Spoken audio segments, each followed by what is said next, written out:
on October 12, 1868, in Germany. His father was a blacksmith, and young Horch grew up surrounded by tools, iron, and hard work. Although he learned his father's trade, his true passion was machinery and engineering.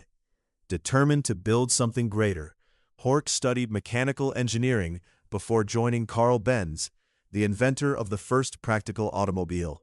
Working under Benz gave him first-hand experience in the birth of the automobile industry. But Horch dreamed of creating cars according to his own vision. In 1899, he founded Horch and CE Motorwagen Werke. At a time when cars, still a luxury, Horch focused on building vehicles that were stronger, faster, and more reliable than competitors. His cars introduced advanced engineering features, including shaft-driven transmissions and improved gearboxes, quickly earning a reputation for quality. However, success created conflict. Horch constantly invested in innovation, while his investors demanded profits. The disagreement became so serious that in 1909, the board forced Horch out of the company he had built. To make matters worse, a court ruled that he could not use the Horch name for another automobile company. Losing both his company and his own name was devastating, but Horch refused to give up. Instead, he created a new company. Since Horch means listen in German, a friend suggested translating it into Latin. The Latin word for listen is Audi. And just like that, Audi was born. Audi's first cars, the Type A and Type B, combined elegant design with powerful engineering. Horch also realized that racing could build a brand's reputation. Between 1911 and 1914, Audi competed in the famous Austrian Alpine Run, winning multiple victories and proving its reliability under the toughest conditions. These victories transformed Audi into one of Germany's most respected automobile manufacturers. But then, history changed everything. When World War I began, Audi stopped producing luxury cars and switched to military vehicles. After the war ended, Germany faced economic collapse, hyperinflation, and severe financial hardship. Few people could afford expensive automobiles, and Audi struggled to survive. August Horch eventually stepped away from management, while the company fought through years of financial uncertainty. During the Great Depression, many German car companies were on the edge of bankruptcy. In 1932, four manufacturers, Audi, Horch, DKW, and Wanderer, merged to form Auto Union. Each company represented one of the four rings in the new logo, which remains Audi's symbol today. Auto Union quickly gained international attention through Motorsport. Its legendary Silver Arrow racing cars competed against Mercedes-Benz and became famous for speed and engineering excellence. However, World War II once again changed everything. The factories were converted to military production, and by the end of the war, they were heavily bombed. When Germany was divided, Audi's main factory fell under Soviet control. Machinery was dismantled and shipped away as war reparations. For a moment, it looked like Audi had disappeared forever. But a small group of former executives refused to let the company die. In 1949, they restarted Auto Union in West Germany with almost nothing, no factories, no equipment, and very little money. To survive, they focused on producing affordable DKW motorcycles and small cars instead of luxury vehicles. Audi itself remained forgotten for years. Everything changed in 1964 when Volkswagen purchased Auto Union. Volkswagen saw potential where others saw failure. Just 1 year later, it revived the Audi name with a new generation of modern cars. Unlike Volkswagen's affordable Beetle, Audi would focus on premium engineering and advanced technology. This decision transformed the company's future.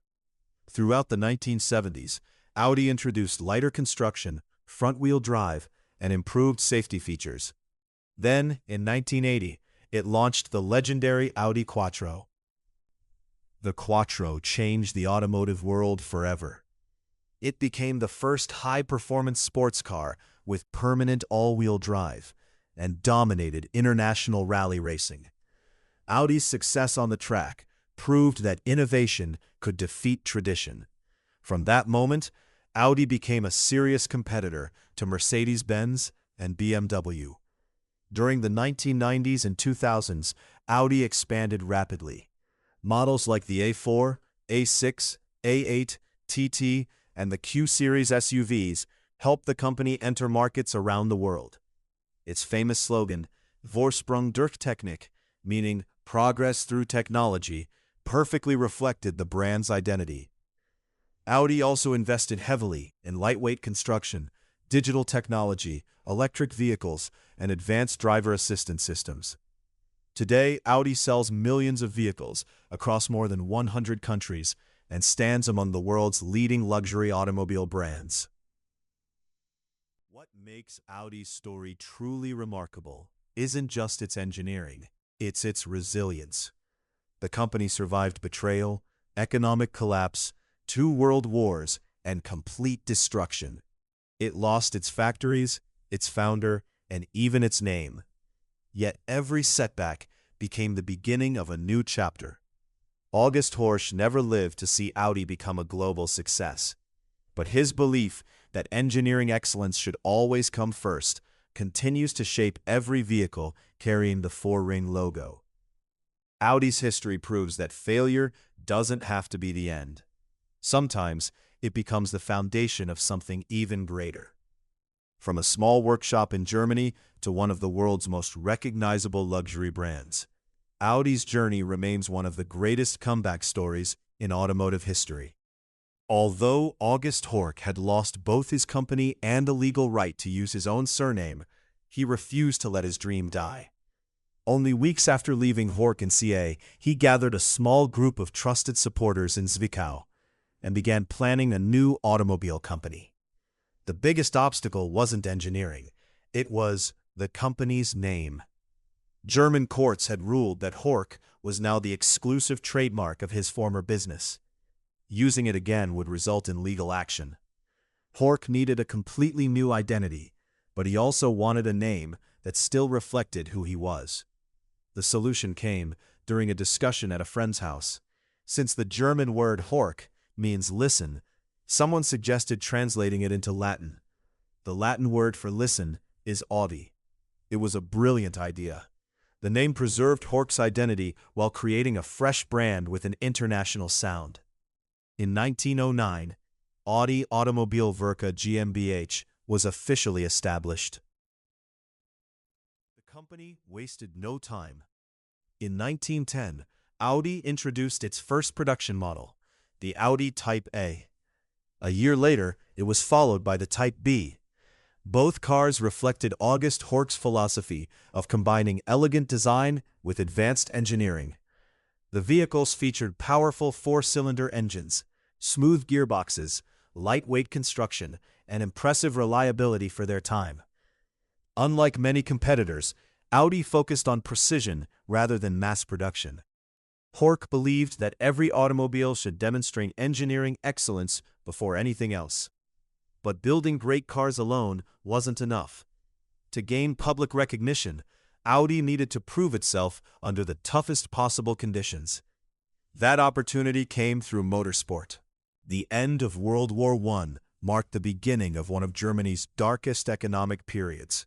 The Treaty of Versailles placed heavy financial burdens on the country, forcing Germany to pay massive war reparations while limiting industrial growth.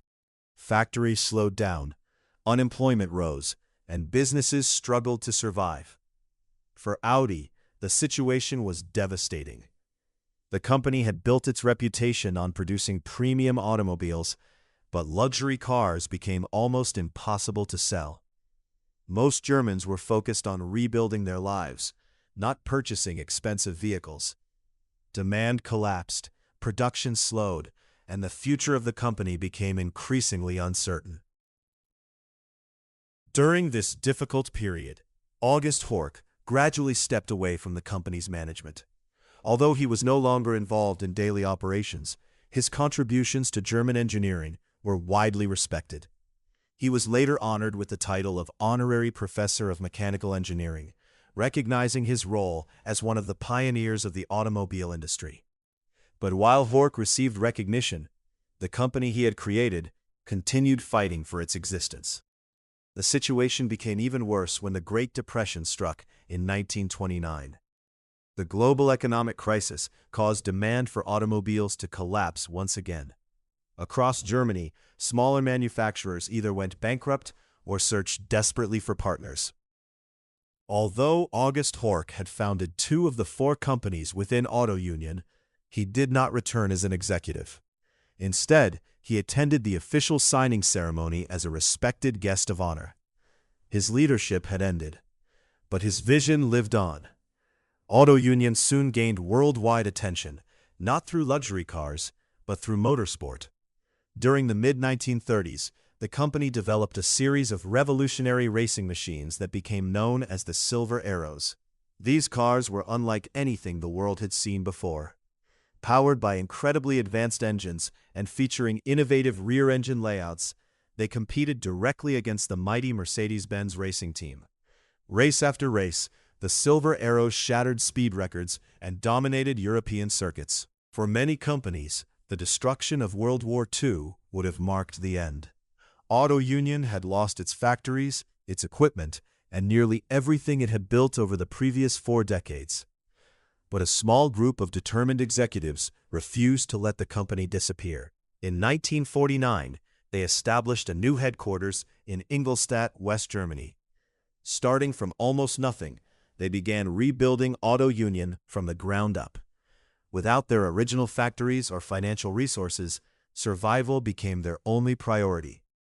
Instead of producing luxury automobiles, the company focused on DKW, a brand known for affordable motorcycles and compact 2-stroke cars. These inexpensive vehicles helped Auto Union stay alive during West Germany's post-war economic recovery. Yet one famous name remained absent. Audi had almost vanished from public memory. For nearly 2 decades, the brand was little more than a forgotten chapter in automotive history. The first modern Audi, known as the F103, marked the beginning of a completely new era. Unlike Volkswagen's famous Beetle, which focused on affordability, Audi would target customers looking for advanced engineering, premium quality, and modern technology. The strategy worked. Throughout the late 1960s and early 1970s, Volkswagen invested heavily in Audi's development. In 1969, Auto Union merged with NSU Motorenwerke, bringing valuable engineering expertise and advanced manufacturing facilities into the company. This merger accelerated Audi's transformation. Under the leadership of engineer Ludwig Krauss, Audi introduced innovations that distinguished it from its competitors. Front-wheel drive became standard across much of the lineup. Engineers focused on lightweight construction, improved safety, better handling, and superior driving comfort. All luxury categories. Financially, the results were dramatic. Audi's annual sales rose from around 300,000 vehicles in 1990 to over 1.8 million by the 2010s. Revenue climbed into the tens of billions, making Audi one of the most profitable divisions within the Volkswagen Group. Today, Audi's presence spans more than 100 countries, supported by a vast dealer network and localized production strategies that allow the company to tailor vehicles to different regions. Audi's market capitalization currently stands at approximately $82.99 billion, underlining its status as one of the most valuable automotive brands in the world. In the 21st century, Audi has continued to evolve. It launched the e-tron series to compete in the electric vehicle market, invested heavily in autonomous driving technology, and introduced its signature fully digital cockpit interface. These efforts reflect Audi's goal to remain competitive in a changing automotive landscape shaped by sustainability and software. From August Horch's small workshop in 1899 to a billion-dollar global empire, Audi's rise has been shaped by engineering, adaptability, and vision. Horch never lived to witness this transformation. But the 4 rings he inspired now represent one of the most advanced and valuable car brands in the world, proof that a bold idea can outlast even the greatest obstacles. What do you think about the Audi brand? Tell us in the comments below. Thank you for watching. See you in the next video.